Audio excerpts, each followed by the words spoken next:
Wah, GRS sudah boleh tubuhkan satu pasukan bola sepak yang baru, terhandal di dunia sudah ni. Kita namakan tim bola ni The Dream Team GRS. Pasukan ini GRS FC, Forever Corruption. Nah, kamu tengok tu, dia punya senarai pengurusan dia. Tanya, dalam sejarah dunia, parti politik boleh tubuh satu pasukan bola dan akan mencabar untuk memenangi Piala Dunia akan datang ini. Nah, kalau negeri Sabah, pasukan bola dia tidak mampu terbang jauh, tapi GRS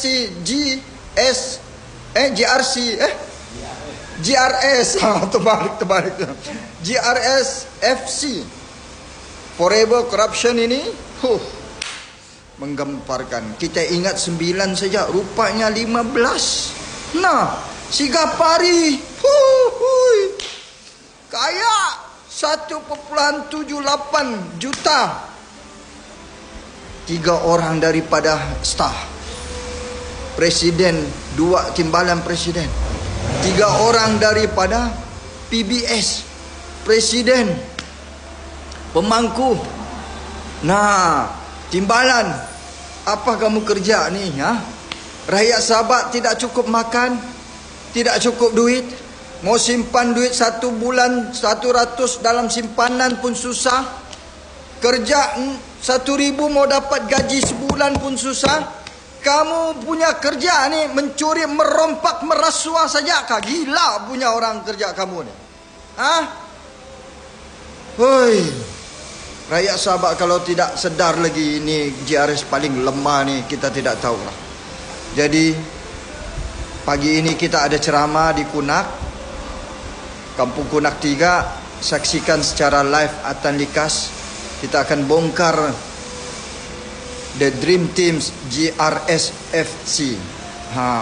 Forever Corruption punya tim bola ni. Lengkap dorang punya tim. Jadi rakyat Sabah, hashtag selamatkan Sabah. Kita perlu selamatkan Sabah daripada pemimpin GRS yang lemah, gagal dan tidak mampu untuk memacu kemajuan negeri Sabah. Dorang cakap temberang, cakap besar, ada bilion-bilion income, jalan raya, air pun tidak mampu. Diorang salahkan lagi kerajaan persekutuan, kononnya isu jalan sama elektrik bawa kerajaan persekutuan. Sudah hampir tamat pemerintahan baru dia cakap. 1 tahun dia tidak cakap. Dia tipu rakyat Sabah. Apa kamu rasa? Kamu rasa oren ke rasa belacan papar? Okey nah.